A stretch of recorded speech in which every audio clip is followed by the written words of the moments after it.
Pero Dios sabe por qué la cerró. Porque si Él cerró una pequeña puerta, abrirá una más amplia. Y si Dios no nos permitió algo, es porque de algo nos salvó el Señor, que nosotros no veíamos, pero que el Señor ya vio. ¿Te das cuenta? Por eso pídele al Señor sabiduría, y te será dada sin reproche, dice el Señor, para poder entender las circunstancias de la vida. Y dice la Biblia que el Señor no solamente nos oye, es poderoso para hacer más allá de lo que nosotros pedimos y pensamos. Por eso tenemos que poner la mirada en lo que Dios hace, en lo que Dios ha hecho y en lo que irá a hacer, y no en las carencias del momento. Y también hay una cosa que nos pide Santiago: que aceptemos nuestra responsabilidad con humildad de los causales de nuestra situación. Porque somos muy dados a decir, ay, ¿por qué Dios permite esto? Y siendo como que Dios es el que nos mete en tentación. Y la Biblia dice que Dios no tienta a nadie. Así que dice la Biblia, si alguien es tentado, no diga que es tentado por Dios, porque no es así. Cuando pecamos, caemos por nuestro propio peso. Así que no le eches la culpa a Dios ni a otras personas.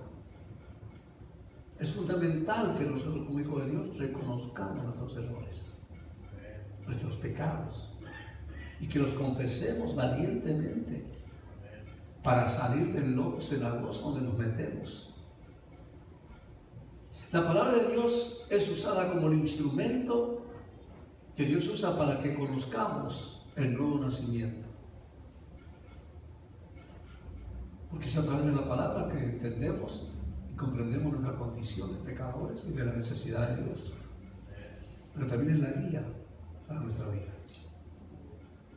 Si Dios ha puesto sus oráculos a nuestras manos, a nuestros oídos, es un privilegio. Que podemos tener la palabra de Dios en nuestras manos. Es un regalo de Dios al cual no le podemos poner precio. ¿Verdad que no? Pero hay que recibirla con un corazón humilde, con un corazón enseñable, con un oído dispuesto a oír y hacer la palabra. Esta palabra Dios nos ha dado para instruirnos, porque es a través de ella que aprendemos que debemos ser salvos, pero también nos enseña cómo vivir la vida cristiana una vez que somos salvos. Hermano, hay que leer la palabra, hay que leer la Biblia. La vida cristiana no es una vida de tristeza, de amargura, es una vida para disfrutar, para vivirla, para hacerla. Dios no nos ha dado la palabra para llenar nuestra mente solo de información, sino para iluminarnos con toda la verdad, para que podamos hacerla. Sacar tiempo domingo tras domingo para escuchar la palabra predicada. Sacar tiempo para leer y estudiar la Biblia es solo la mitad del camino. Es como montarse al carro. El carro por sí solo no nos lleva a ninguna parte. Hay que encender el motor, hay que poner el cambio, salir del garaje, conducirlo por la carretera, para que sea de verdad una transportación. De igual manera usted no hace un cake con los ingredientes. Usted tiene todos los ingredientes y dice, acá tengo un cake. No, usted tiene que mezclarlos. Una vez que tiene la mezcla, lo coloca en una bandeja, lo pone en un horno y después que lo saca, es un cake. ¿Qué quiero decirle con esto? Que Santiago dice que no es suficiente con que usted oiga la palabra de Dios. Dios demanda algo más de usted y de mí, y es que seamos hacedores de su palabra. El Señor dijo, allá en Mateo 7:21, no todo el que me dice, Señor, Señor, entrará en el reino de los cielos, sino aquel que hace la voluntad de mi Padre que está en los cielos. Y cualquiera que oye estas palabras y las hace, le compararé a un hombre prudente que edificó su casa sobre la roca. ¿Te das cuenta de lo que Jesús nos dice? Que los que somos del cielo, del reino de los cielos, se van a caracterizar por la obediencia a hacer la voluntad de su Padre. El Señor dice en Lucas 8:21, mi madre y mis hermanos son los que oyen la palabra de Dios y la hacen. Vez tras vez el Señor Jesús nos habla de acción, de hacer, hacer y hacer. No dice el Señor hablar y hablar y hablar, sino dice hacer. Hay hermanos que yo a veces los oigo, parecen cacatúas hablando. Hablan de león, hablan de acá, hablan de león. Pero no les veo hacer la palabra. Son hermanos higueras, puras hojas y nada de fruto. A esos hay que temerles. Porque a veces estamos esperando que alguien vendrá, yo no sé, con unos cachitos, unos cuernos, o con un no sé qué, diciendo yo los vengo a engañar. No, esos son los que más engañan a los creyentes en estos tiempos. Hablan que Dios dice, que la palabra dice, que pero no hacen. Cuando usted quiere saber si alguien hace la palabra, mire la vida de esa persona. Vea los frutos. Vea su relación de familia, de matrimonio, de padre e hijos, o de hijo con padres. Entonces usted tiene el fruto a la vista para decir, no, esta persona, lo que predica, lo que habla, lo vive.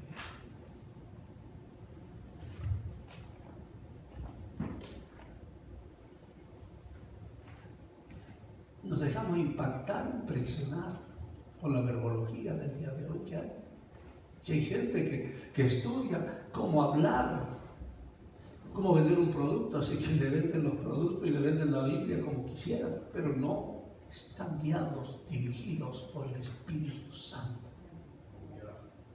Porque para que eso suceda, tiene que empezar un cambio en su propia vida.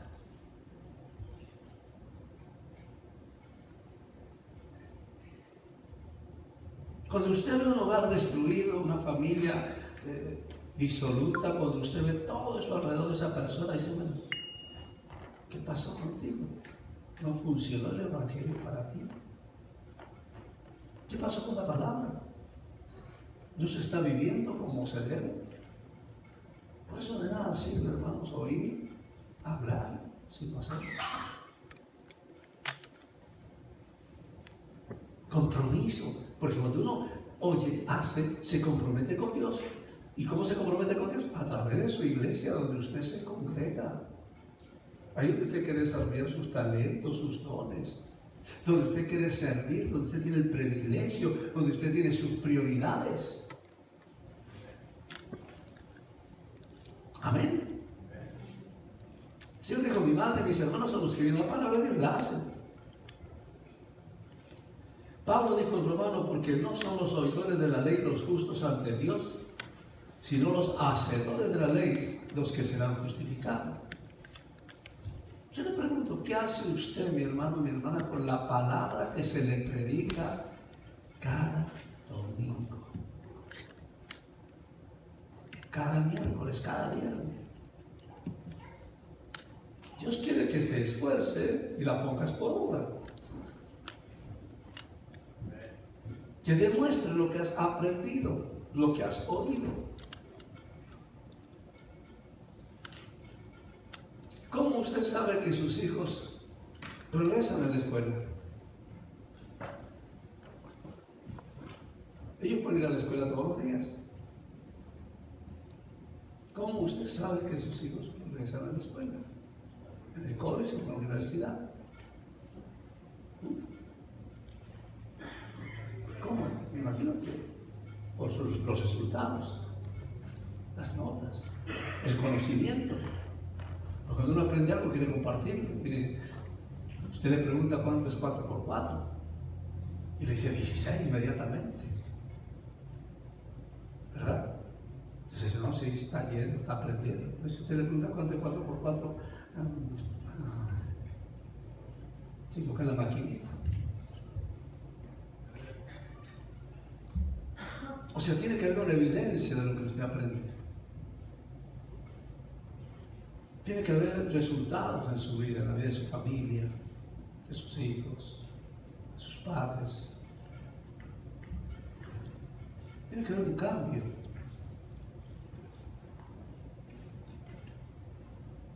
Porque practicamos, porque somos hijos.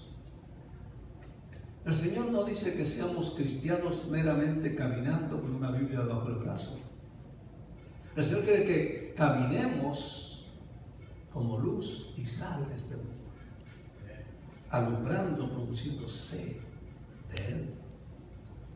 Que no vivamos para nosotros mismos, sino que vivamos para aquel que nos llamó de las tinieblas a la luz. Y como dije antes, Dios no quiere que seamos cristianos higuera.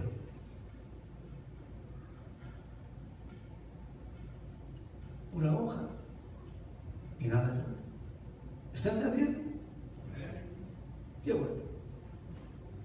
Y pregunta, ¿eres tú un oidor solamente de las palabras? ¿O eres un hacedor? ¿Cómo describirías tu vida? ¿Como lo que oye y hace? ¿O solo oyes? Yo creo que cada uno solo sabe la respuesta.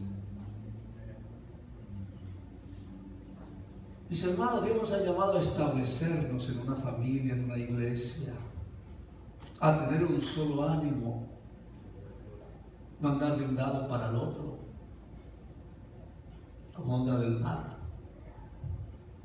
¿Cómo reaccionamos cuando Dios dice que el que es de doble ánimo no espere alcanzar nada? ¿Cuál es nuestra reacción? Porque Dios es el que lo dice, no lo digo yo. ¿Cuál es tu reacción cuando oyes que te dicen que hay que llegar a tiempo?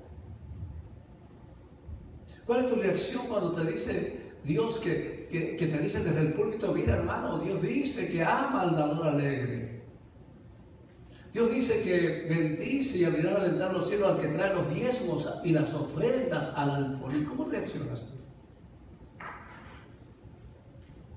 Ahí es una palabra para hacerla, no es para oírla.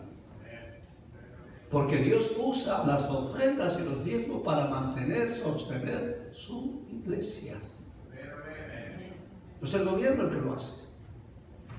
Eres tú el responsable. Tú eres el que te congregas. Pero es que yo no puedo. Pero sí te puedes comprar tu televisor, tus vacaciones, puedes hacer un montón de cosas, pero al Señor le puedes robar cuantas veces quieras. Y no lo digo yo, el Señor dice.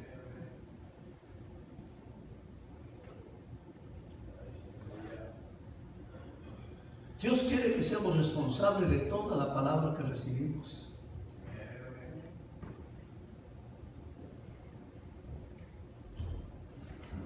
Porque Dios te ha puesto a ti acá con un propósito, no por casualidad. Y debes darle gracias a Dios. Miren, muchos hogares, muchas familias no prosperan, viven enfermos, se les va la plata en medicinas, en cosas que se les rompen, porque no le dan al Señor lo que le pertenece. Y están un paso para adelante y tres para atrás. Y reciben en bolsa rota, dice la Biblia. Piénsele. Piénsele. No nos gusta oír eso. Es la palabra. Y Él quiere que la hagamos. No podemos ser selectivos con la palabra, esto sí y aquello no. O lo tomamos todo, o lo dejamos todo. No conozco un cristiano que diezme y que ofrende que se haya empobrecido. Conozco cristianos que han dado sus ofrendas, sus diezmos, y Dios los ha enriquecido. Ganaban $100 y ahora ganan 1000 por semana.